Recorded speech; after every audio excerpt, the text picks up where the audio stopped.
Alright, so good day everyone. So for this video, I'll be discussing the lesson 7 of integral calculus, which is integration by parts. So for this section, this will be focused on one of the very powerful methods of integration called integration by parts. So this technique is frequently useful when the integral is in product form. So di ba sa differential calculus natin kapag nakakita tayo ng product of two function, ang ginagamit natin is product rule. So dito naman sa integral calculus, kapag nakakita tayo ng product ng dalawang function, pwede natin gamitin yung integration by parts. So actually, this is the opposite. The integration of by parts is the opposite of the product rule in derivatives. So let me show you the formula for integration by parts, which is the integral of u dv is equal to ub minus integral of v du. So this is the formula we about to use for integration by parts. And since this is the opposite of differential calculus, alam niyo ba, this formula came from the product rule. All right, so recall muna natin. And then let's derive this formula using the product rule of the derivative of the differential calculus. So for example, we have the derivative of ub with respect to dx or with respect to x. So this is equal to, ibang ginagawa natin to, kinukuha natin yung u and then we get the derivative of v with respect to x, then plus v, derivative lang u with respect to x. So this is what we are doing sa product rule. So from this part, so let's remove the dx, yung denominator na dx, by multiplying both sides by dx. So what is remaining is d uv. So this is equal to u dv plus v du. And then after that, integrate natin both side, integrate natin tong duv, then integrate natin each term na to, which is integral of u dv plus integral of v du. So dito sa right side, left side, ang matitira na lang dito is uv, and then dito, copying na natin siya, we have integral of u dv plus integral of v du. So then after that, transpose sa kabila yung integral of v du. So that is uv minus integral of v du is equal to integral of u dv, which is eto na yung formula natin na to. Yan. So, yan ang pinagmulan ng integration, ay yung formula ng integration by parts, which is yung product rule ng derivatives. So ngayon, from this part, okay, so focus muna tayo dito sa integral of u dv. So ngayon, kailangan natin siyang i-dissect to u integral of dv.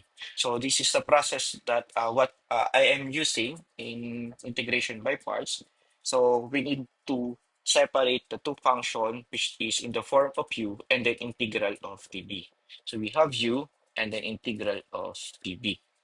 So saan yung pinagmulan yan? Etong formula natin na to. So ito yung u natin and then yung integral of dv. Ito naman to. So for example, meron na tayong given actual given. So nakita natin siya na integral of the product ng integral natin, yung dalawang function. Ngayon, i-allocate natin sino yung ileletsyon natin at sino naman yung integral of dv. And then, dito ang hint ko guys, yung walang direct integration, yun ang gawin nating let u kapag walang direct integration.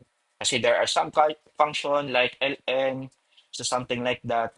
So, pwede natin siyang i-let u kasi yung ln x, meron naman siyang derivative. So after that, so after getting or after allocating what is u and then integral of dv, so get the derivative of u, so that is du, and then integrate natin yung v, which is dv. So bakit natin ginawa to? Para ma-equate natin siya dito sa formula natin na to. So as you can see, we have u and v para dito. Ang gagawin lang natin yan, i-multiply natin siya dito. So that is uv dv, and then i-minus natin yung integral of v du, which is ito naman yan. So i-multiply natin to dito. So actually, yung process na ginagawa ko dyan is papaganito.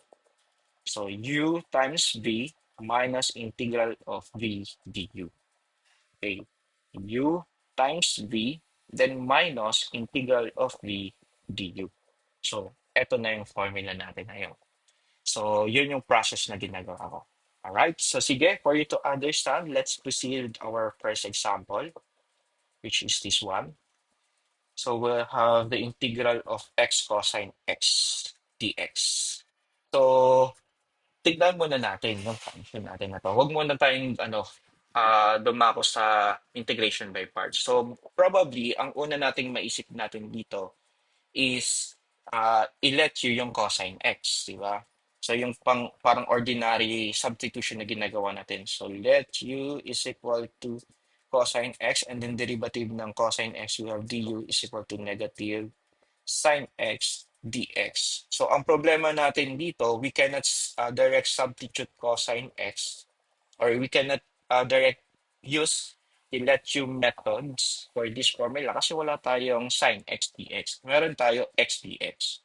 So, in this case, pwede natin, ang gagamitin na natin dito ay itong integration by parts. As you can see also, this is a product of two function. Ito yung first function natin, which is x, and then yung second function natin is cosine x. So, recalling the formula for integration by parts, so we have integral of u dv is equal to u v minus integral of v du. Ngayon, from this function, ano yung i-relation natin? Ano yung integral of dv natin? So, yun yung sinasabi ko kanina, alin dyan sa dalawa ang may direct integration at alin dyan yung hindi. Actually, both function has direct integration, di ba? May integral yung dx, yung x, may integral din naman yung cosine x. Pero, alin sa dalawa dyan, yung mas masasolve natin ng madali at hindi magiging komplikado yung ating solution. Okay, so let's find out first, election natin yung cosine x at yung dv, integral of dv natin is yung x naman, dx. And then kapag hindi natin siya or magiging komplikado yung ating function, babalik rin natin. So ang gagawin natin, yung ilelection natin yung x, and then yung integral of dv natin is yung cosine x dx. So hatiin natin tong ating natin na to. Okay, so for example, sabi ko kanina, una, i-let you muna natin itong cosine x. And then for the integral of dv, ang gawin natin yung x dx. So integral pa rin yan ha. So ngayon, saan nanggaling to? So yung cosine x, ito yon. And then yung integral of the x dx, ito naman yon sa ito. Yan. So para makuha natin to. Alright, so now, derivative ng u. So we have u du. And derivative ng cosine x, we have negative sine x. And then for this part naman, okay, so integral ng dv, which is v, and integral of x dx, we have x squared over 2. Actually, plus yun, no? Pero mamaya na natin idudugtong yung plus c sa final answer natin. Okay, ngayon, i-convert na natin siya into this form, uv minus integral of v du. So, i-multiply na natin yung u sa v. So, papaganito na tayo. Okay, so which is, so this is equal to integral of x cosine x dx. So this is equal to uv. Yung u natin is cosine x. We have cosine x, and then yung v natin is x squared over 2. Then minus integral of v du naman. So this is the x. Okay, so v times du. So that is we have x squared over 2, and then multiplied by negative sine x dx. Okay, then simplify natin. We have x squared over 2 cosine x, and then since we have negative times negative, magiging positive na siya. Positive 1 over 2, ilabas yung constant, then integral of x squared sine x dx. So as you can see guys, sa part na to ay komplikado na yung ating This is more complicated kasi tataas ang tataas yung ating niyan yung ating exponent. So kapag kinuha natin yung derivative ng x square, So magiging x cube over 3 na yan. Tumataas lang na exponent natin pero hindi natin natatanggal yung derivative. So what we're going to do is palitan na natin, switch natin. So ang gawin natin u yung x and then yung cosine x naman yung dv natin. So for kapag mahirapan na kayo, pagbaligtarin natin. Alright, so yung u natin ngayon, so let u is equal to x and then yung integral of dv natin, so this is equal to integral of cosine x dx. So saan siya? Yung u natin, yung u natin is x, ito na siya.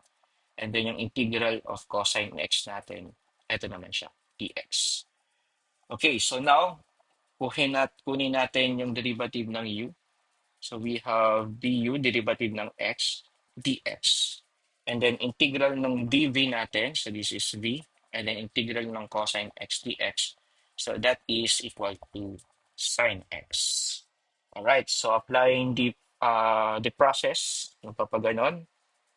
Okay, so we have integral of x cosine x dx. So this is equal to u times v. So we have x sine x and then minus integral of v du, which is we have sine x dx. Alright, so as you can see guys, diba, sa first step natin, pwede na natin makuha yung direct integration ni sine x, no? Samantalang dito, lumala yung equation natin kung saan nagkaroon pa tayo ng x square sine x dx. Kasi nga, ang ang nilet nilet integral of dv natin is tong x lang kasi nag-i-increase yung exponent nun. Kapag ganun yung nangyari, pagbaligtarin natin. Kasi dito, we can easily direct get or we can easily get the integral of sine x dx. So ngayon, kunin natin yung integral ng sine x dx, so that is equal to cosine x, negative cosine x. So this is equal to x, we have sine x, and then minus integral ng sine x, so this is negative cosine x, and then plus c. Alright, then simplify natin to. So negative times negative, so this is equal to x sine x plus cosine x plus c. So this is now our final answer. So that is how we integrate a function using integration by parts. So actually, ang magpapatagal dyan kapag namali ka ng ililet u at integral of dv. Yan. So, iyon yung magiging komplikado sa part na yan. Okay, so I hope you get it. So now, so this is the answer. So we have this one. So we have the integral of x cosine x dx. So that is equal to x sine x cosine x plus c, which is eto na yan. X sine x plus cosine x plus c. All right, next. Okay, so let's proceed with example number 2. Ayan. So we have integral of ln square x dx. Ln square x dx. Okay, so formula natin, integral of u dv is equal to uv minus integral of v du. Ngayon, meron lang tayong function na to na ln square x dx. So, di ba ang ln x wala siyang direct integration, pero meron siyang derivative. Yung derivative ng ln x is 1 over x, di ba? So, since naka-square lang siya, ilalabas lang natin yung exponent. So, what we let u here, let u is equal to ln square x. Yan. So, which is ito. So, ang natira na lang, integral of dx, which is yun yung integral of dv natin. So, this is equal to integral of dx. Okay, so this is ln ha, mukhang lu. So, this is ln.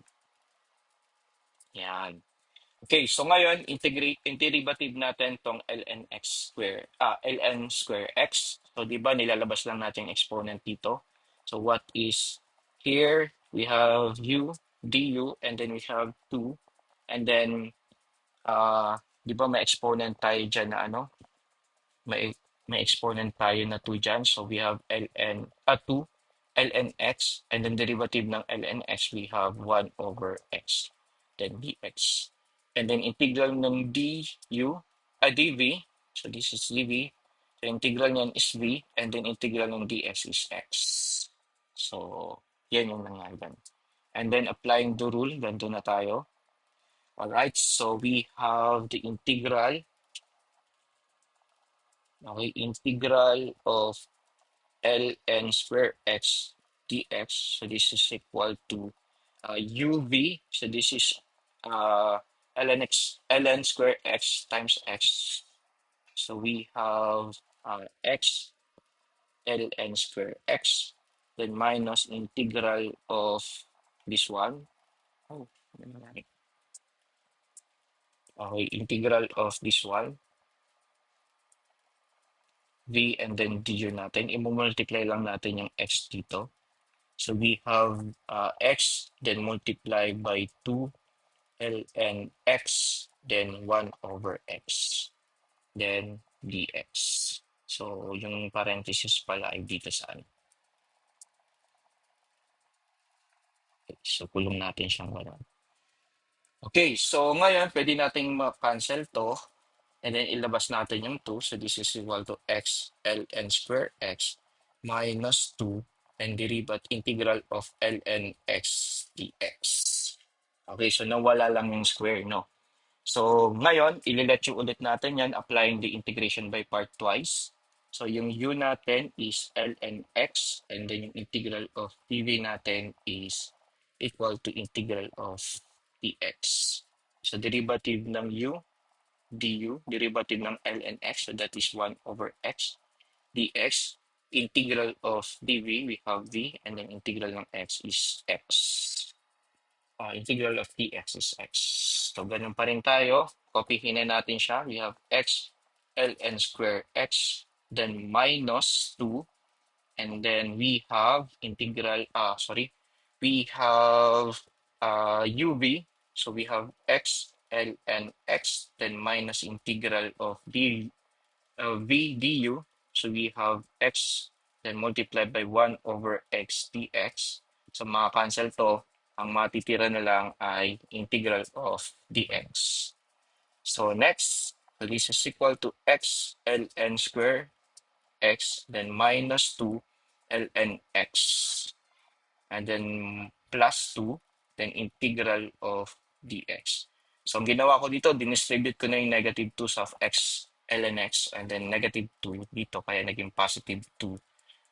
And then integral of dx. So, yung integral ng dx is x. So, for our final answer, we have x ln square x minus 2 ln x plus 2x plus c. So, this is our final answer. Okay, so the integral of ln square x dx is ln x ln square x minus 2x ln x plus 2x plus c. Okay, then dito, sige, okay na siguro muna yan.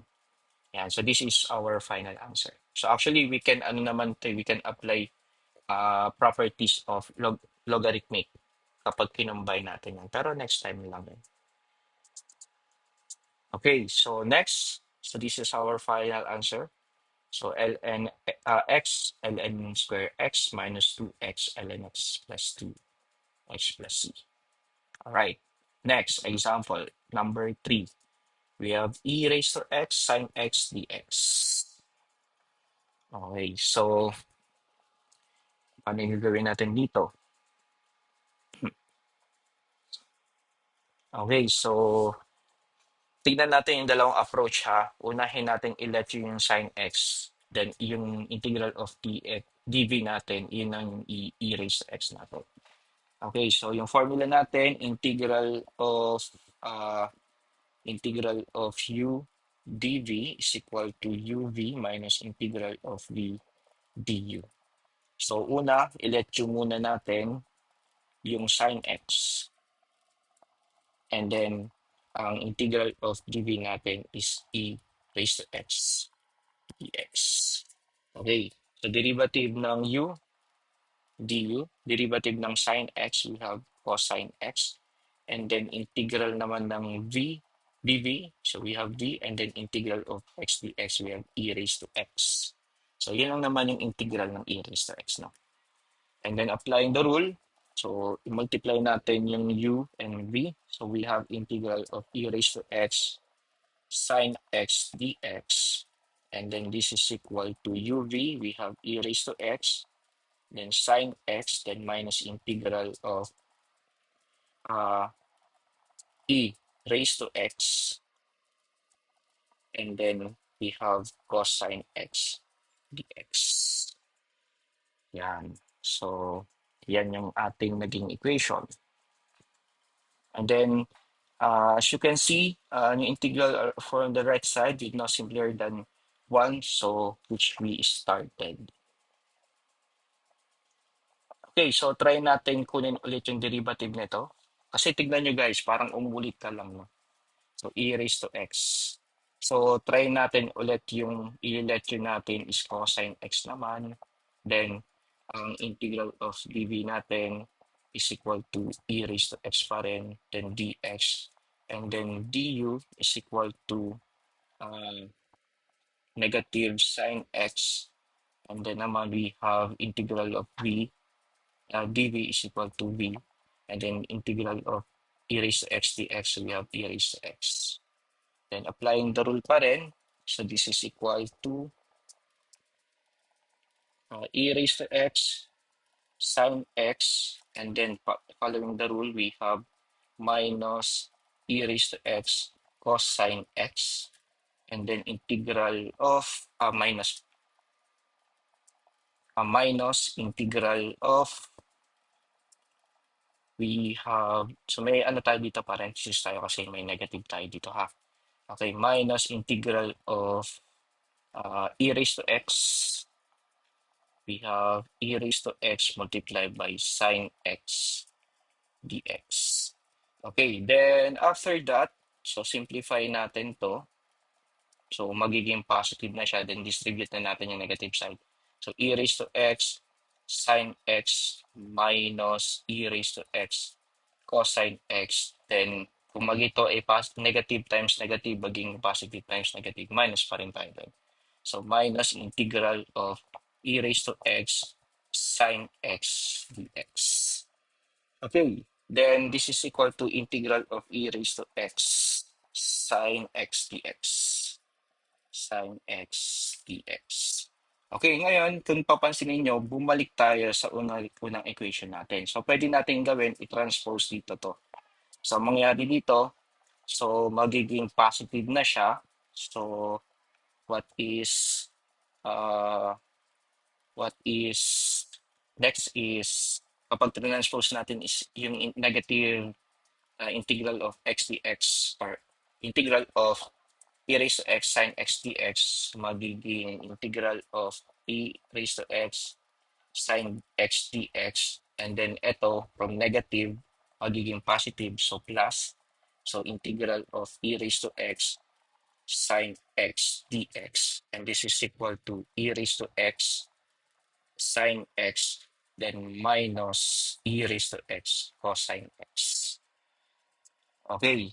And then, so pwede natin siyang i-combine, magiging 2 integral of e raised to x sine x dx, and this is equal to e raised to x sine x minus e raised to x cosine x. And dividing both side by 2, so we have integral of e raised to x sine x dx, and this is equal to, factor natin yung e raised to x then over 2 ha.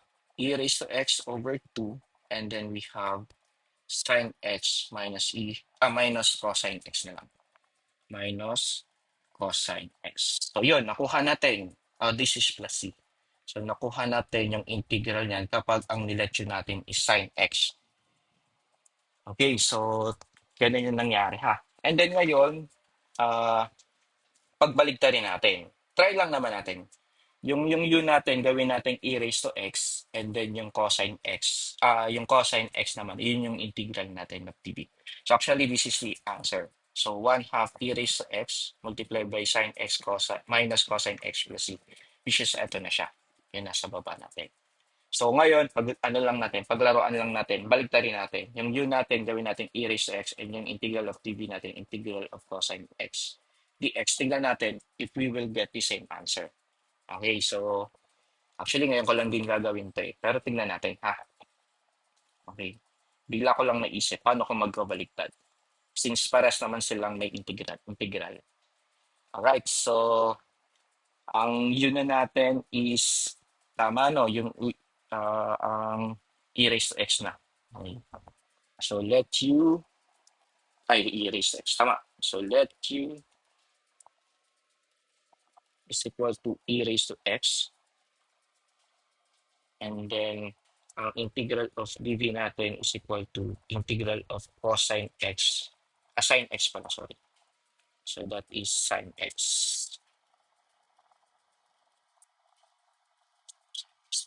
Ano nangyari bet na? Gumalas ang aking tip. Okay, so kunin natin yung derivative ng u. So we have du, and then derivative ng e raised to x, we have e raised to x dx. And then integral of dv, we have v, and then integral of sine x dx, we have negative cosine x.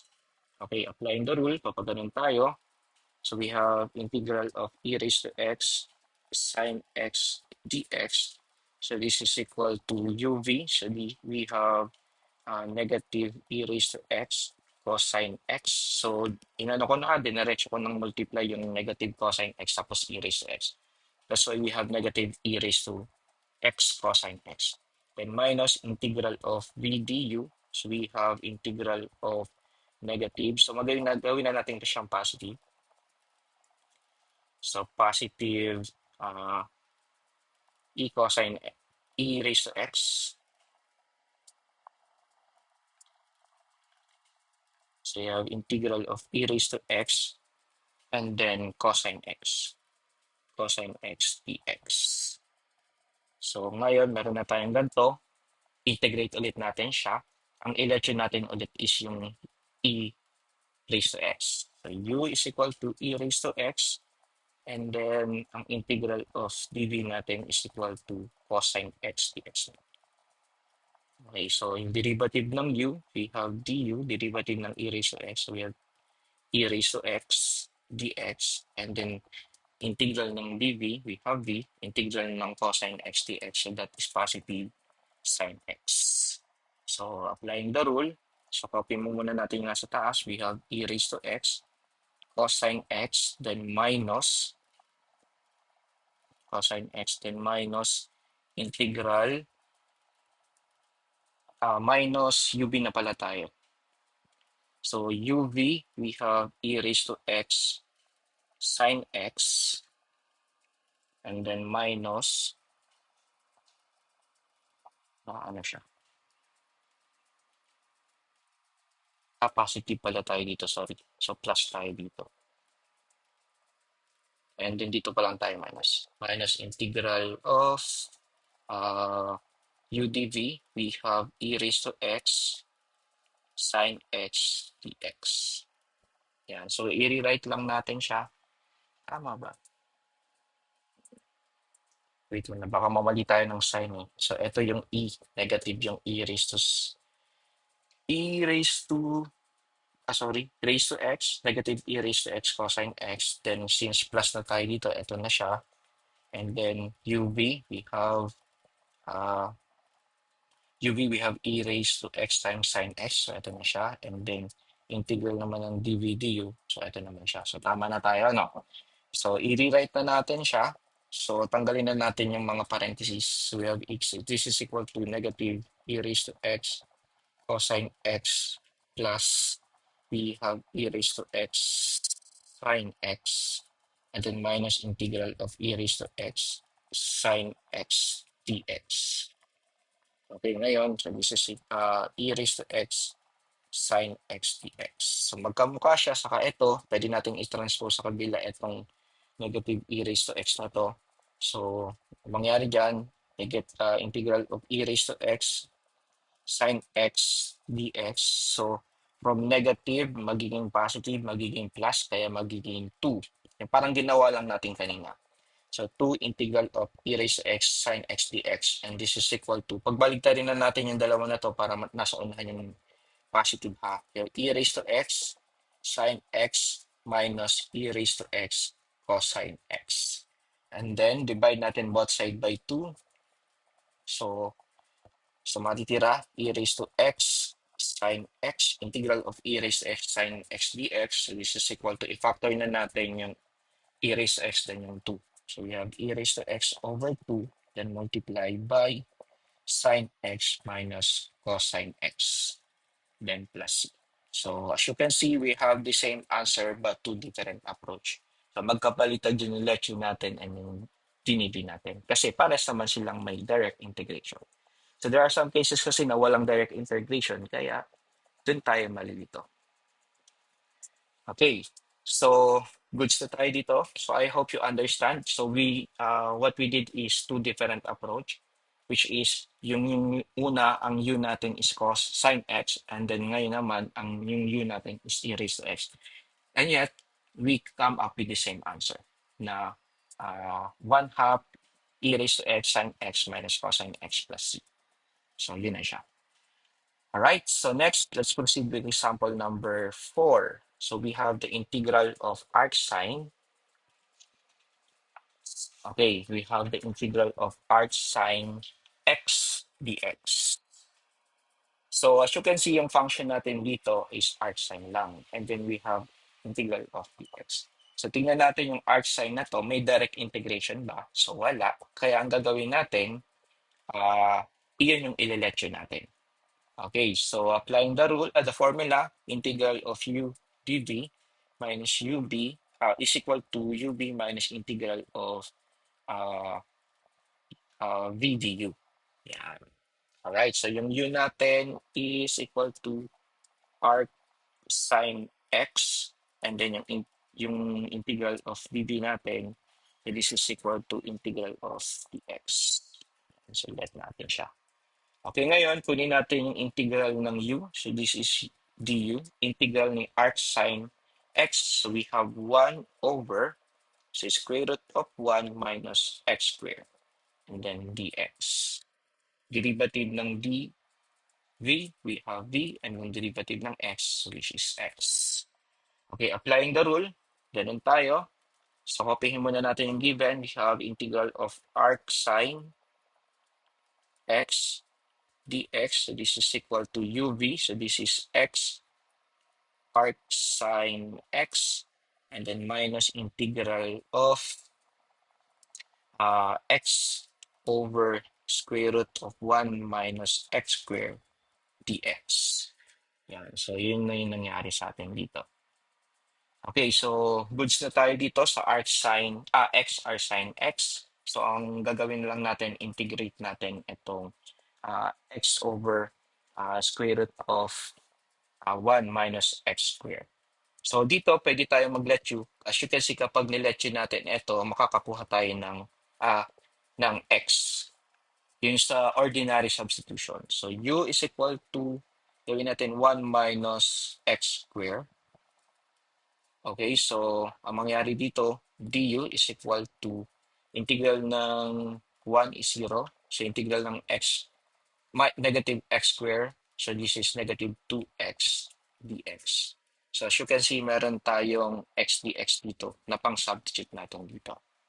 Okay, so next, so copy muna natin siya. We have integral of arc sine x dx, and then we have x arc sine x, and then apply na natin yung substitution dito.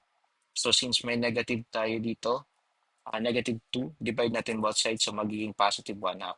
Kasi may negative tayo dito, ha? So positive 1/2, and then integral naman nito, we have du over u raised to 1/2.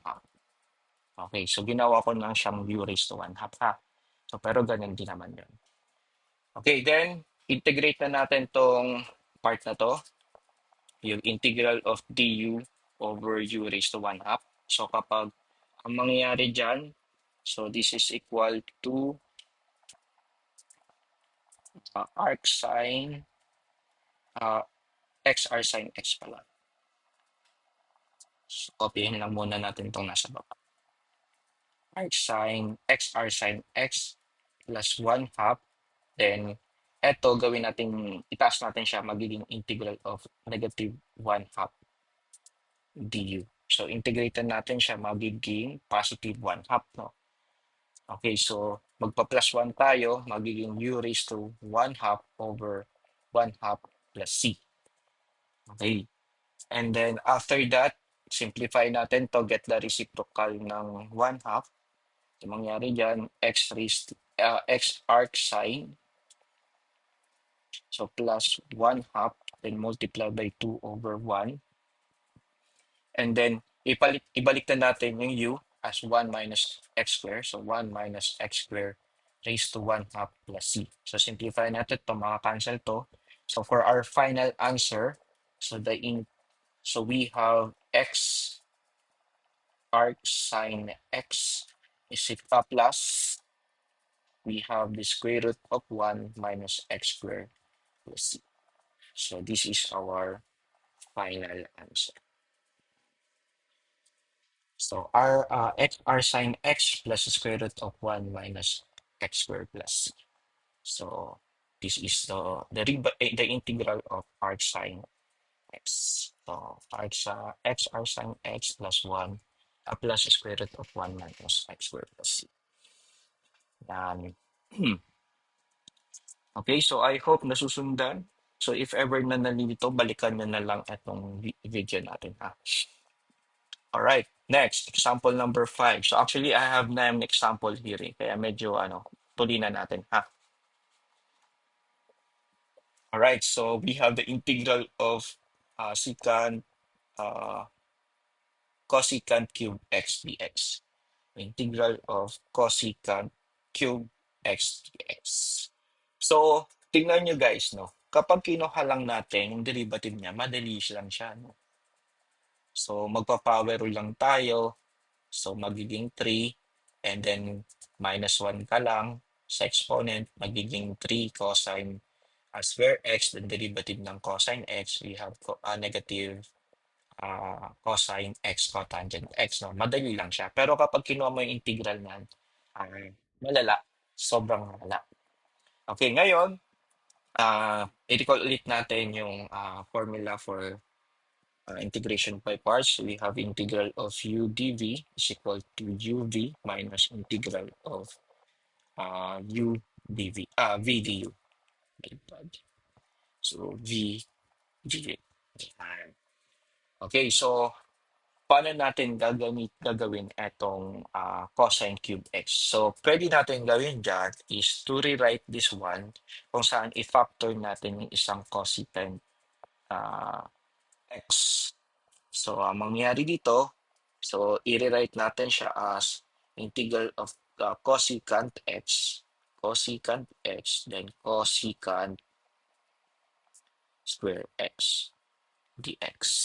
Yan. Kasi guys, di ba, kung papansinin natin itong cosecant square x, meron siyang integral, which is negative cotangent, di ba? Kaya pwede natin gawin, ang ilelection natin dito is cosecant x and then yung integral of dv natin sa integral of cosecant square x dx. Yan. And then, following the rule, integral natin, derivative ng u, so we have du, integral derivative ni cosecant x, so we have negative cosecant x cotangent x, then integral ni dv, we have v, then integral ni cosecant square x dx, so we have negative cotangent x. So, combination na to ng algebra, no? Ay, ng trigonometry. So, ginagamit natin yung trigonometry, ginagamit natin yung integration by parts para makuha yung integral ng isang trigonometric function. Okay, so following the rule, so papaganan pa rin tayo. So, isulat natin yung original formula. So, integral of cosecant cube x. So, this is equal to dx. Sorry. So, dx. So, this is equal to uv, which is negative cosecant x cotangent x. Tama, di ba? and then minus integral naman ng v du. So negative times negative. So that is positive. So ngayon, ang mangyari yan, i-multiply na natin yung cotangent dito. So what we can have now is cosecant x cotangent square x. Yan. So ngayon, nakita natin tong square na to. So pwede nating apply siya ng Pythagorean identity. Di ba yung cotangent square x? So this is equal to cosecant square x and minus 1. So i-substitute natin to dito. No? So ngayon, ang mangyayari dito, we have this is equal to cosecant x cotangent x and then minus integral of, then distributan natin yung cosecant x na to. So integral of cosecant cube x then minus uh, cosecant x dx. May dx tayo dito. Yeah, cosecant x dx. So yan na yung nangyari dyan na. And then ngayon, distribute natin yung negative sign and then split natin yung function natin. So negative cosecant x cotangent x, then yung negative cosecant cube x, then plus integral ng cosecant x. Sorry, hindi na sumulat yung x. S ko. Cosecant x dx. So, etong negative cosecant cube x, pwede nating ilipas sa kabila kasi meron naman tayong ganito. So, magiging 2 integral of cosecant cube x dx is equal to negative cosecant x cotangent x, then integral plus integral ni cosecant x dx. Cosecant x, ano ba nangyari? Ano sinusulat ko? Cosecant x dx. Alright. Then, di ba meron tayong integral ni cosecant x dx? So, dalawa siya. So, it's either negative cosecant ln cosecant x minus cotangent x or balagtad naman, positive naman yung isa, which is positive ln cosecant x plus cotangent x. So, pwede nating i-apply yung parehas. So, ngayon, divide na natin both side by 2. Yan. So, para mawala na yung 2 dito. So, what we have here is integral of cosecant cube x dx is equal to 1/2, then multiplied by negative cosecant x cotangent x, then derivative ni cosecant x. So, unahin natin yung isa, yung negative ln cosecant x minus cotangent x, then plus c. Yan. So, iyan yung first integral natin.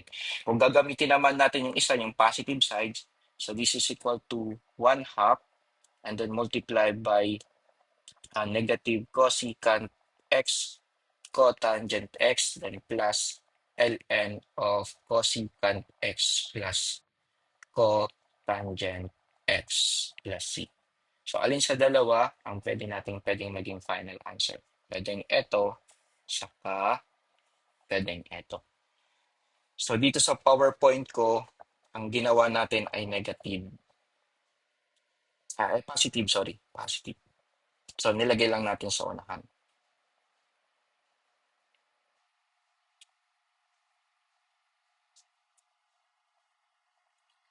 Paligtad yata ang ating site. Check natin.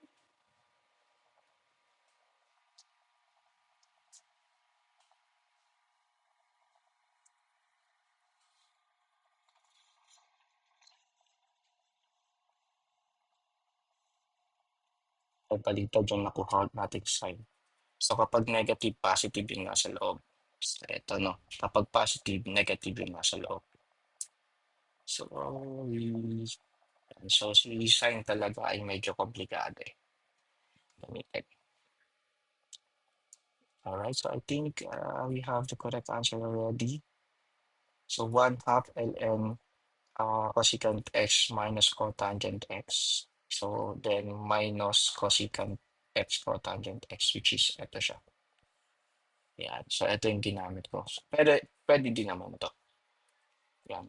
Pares nga lang negative. Okay? So, I think okay na tayo dito.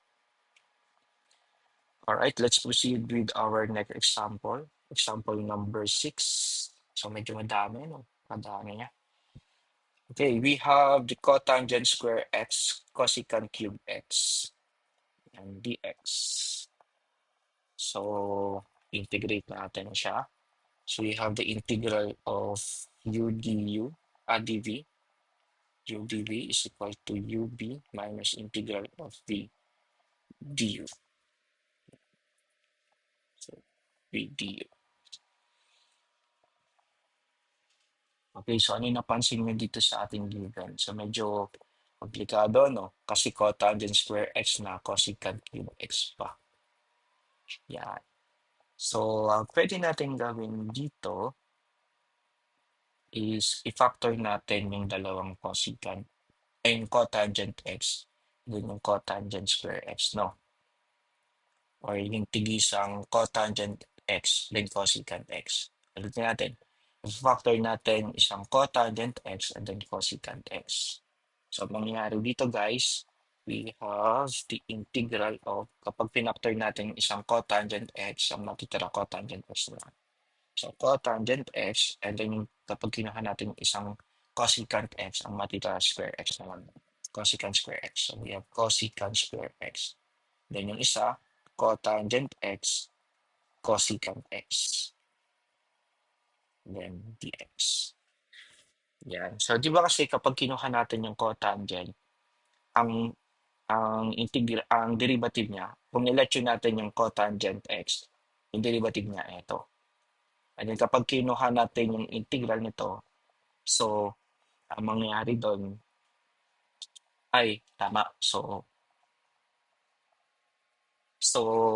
kapag kinuha natin yung ano nito, pwede tayo mag-let you and i-let you natin tong cosecant ang matitira. Eto, di ba? So tingnan natin para mag-gets nyo.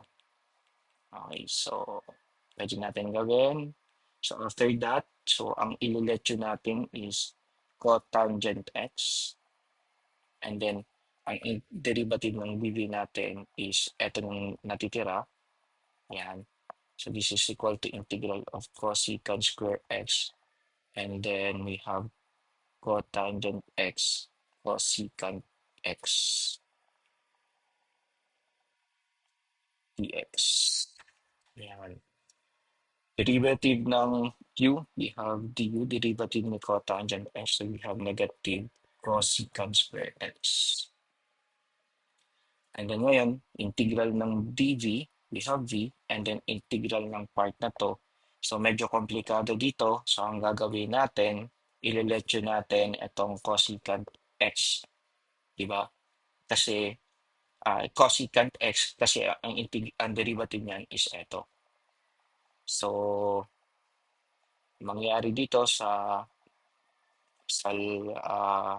left side, so v, and then dito ilet u muna natin. Let u is cosecant x, then ang du natin dito is cosecant x cotangent x dx, so which is eto siya. Yan. So eto pwede nating i-substitute dito as du. And then ito naman magiging expression. V is equal to u raised to 2. Nagmamanipulate pa lang tayo dito ha. And then du. So since negative siya, negative na ilalagay natin dito. So ngayon, yan yung ano natin, integrate natin dito. So integral ng u square. So we have u cube, di ba? V is equal to u cube over 3. So negative. Negative tayo dito. Yan. So siya na yan. Okay. Then, after that, so pwede na natin siyang gamitan ng UDU, UV, and then integral ng UDU. Alright, so papagano na tayo. Okay, so we have the integral of cotangent x square and then cosecant cube x dx. is equal to, so simplify lang natin to. So palitan na natin ng yun ng cosine cube ha, or negative cosine yun, cosecant cube x over 3. Okay, so we have here negative cosecant cube x over 3 multiplied by cotangent x. So saan nanggaling yung cotangent x? Dito. And then eto ha. So which is eto. So u, eto siya, cotangent x. And then yung v natin, which is cosecant cube x, which is this one. Then minus integral of dv, we have negative, so negative times negative magiging positive na siya. So negative times negative magiging positive na siya. So tanggalin na natin yung negative dito. And then we have cosecant cube x times cosecant square x. So magiging cosecant raised to 5, di ba? Magiging cosecant raised to 5. So wag muna natin siyang i-distribute. So i-as is lang muna natin siya kasi pwede tayong gumamit ng Pythagorean identities doon. So mamaya papakita ko sa inyo. Okay, then ilabas na natin yung 3 over 3. So magiging minus 1 over 3 na siya. So nilabas na natin siya. And then cosecant square x, then cosecant cube x, then dx. Okay, so now simplify natin siya. So we have negative 1/3 cosecant cube x cotangent x, then minus 1 over 3, then this one. So yung sinasabi ko sa inyo kanina, etong cosecant square x, pwede natin siyang palitan or gamitan ng Pythagorean identity, which is equal to 1 plus cotangent x squared. Yan. So which is similar siya dito. So palitan na natin siya, which is 1 plus cotangent square x and then multiply by cosecant cube x, then dx. So ngayon, i-distribute natin tong cosecant cube x dx dito. So we have integral of cotangent square x cosecant cube x dx. So kinopya ko lang yung original equation natin na to ha. And then this is equal to negative 1/3 and then cosecant cube x cotangent x minus 1/3, then integral of cosecant cube x dx. So which is ito ngayon, i-multiply natin dito, then plus, okay, i-multiply natin ito dito sa cotangent square x. So mangyayari dito, we have cotangent square x and then cosecant cube x and then dx. Okay, so kapag dinistribute natin itong negative 3 dito and then dito, so ito yung magiging integral of 1/3 integral of cosecant cube x and then ito naman minus 1/3 integral of cotangent square x cosecant cube x. So sige, distribute natin para makita nyo. So integral of cotangent square x cosecant cube x dx. So this is equal to negative 1/3 cosecant cube x cotangent x, then minus 1/3 integral of cosecant cube x dx, then minus 1/3, then integral of cotangent square x, and then cosecant cube x dx. O di ba guys, ito similar dito. So pwede nating i-transpose itong negative 1/3 sa kabila, magiging positive 1/3. So ang mangyayari dito, we have 1 plus 1/3. So para sa 1 dito, and then 1/3 dito kapag tinranspose natin. So masyado kasing haba kapag in-step by step natin. So ano na lang natin ito, i-shortcut na lang natin dito. So itong 1 plus 1/3, so this is equal to 4/3 or 4/3. So we have 4/3 integral of cotangent square x cosecant cube x dx. So this is equal to negative 1/3 cosecant cube x cotangent x, and then minus 1/3 integral of cosecant cube x dx. So ngayon, kukunin natin yung integral nito. Kung saan yung integral na to, yung sagot niyan, ito. So, pwede nating isulat na lang dito kesa integrate pa natin siya ng diretso. No? Okay. So, and then, kunin na natin yung reciprocal nito.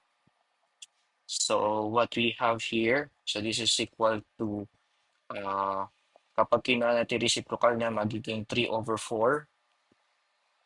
So, 3/4. Then multiply by 1/3. So maka-cancel to, magiging 1/4 na lang yung tira. So burihin na natin to sa negative 1/4. Negative 1/4. Then cosecant cube x cotangent x. So ganun din dito. Negative 1/4 din yung matitira.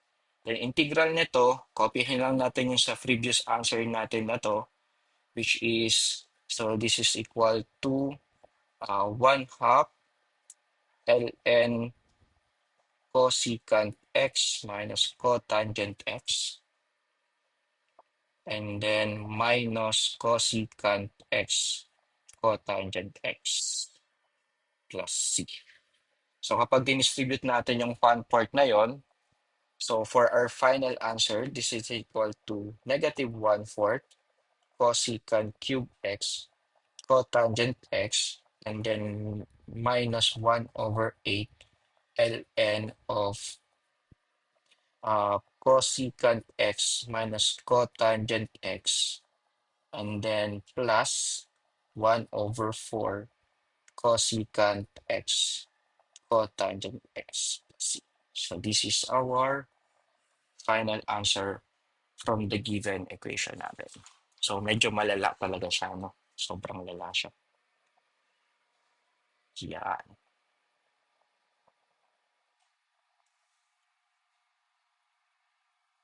Negative 1.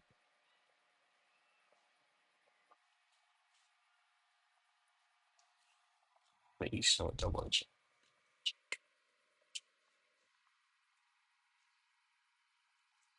Oh, so ito pala, yung 1/2 pala tayo, may 1/2 pa pala tayo dito. So kaya magiging 1/8. Sorry. Kasi medyo may error.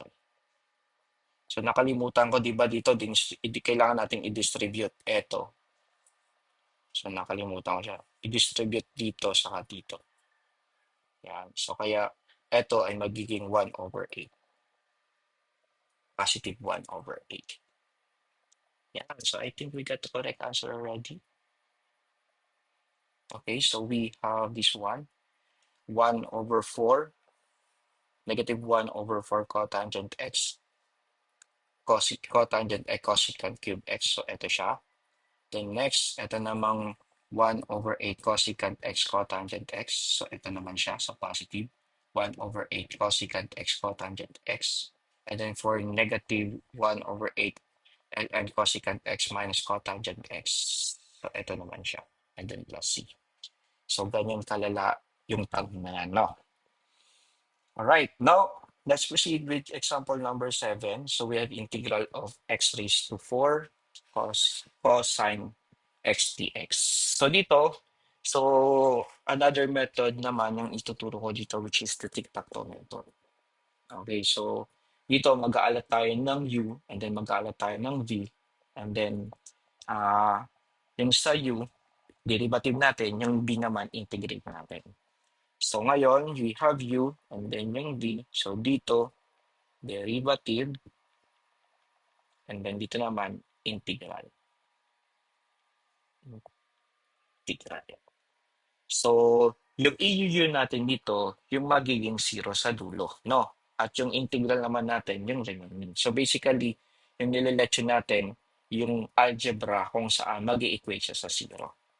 So let u is equal to 4, x raised to 4, and then yung v naman is cosine x. Kahit wag muna natin ilagay si dx ha.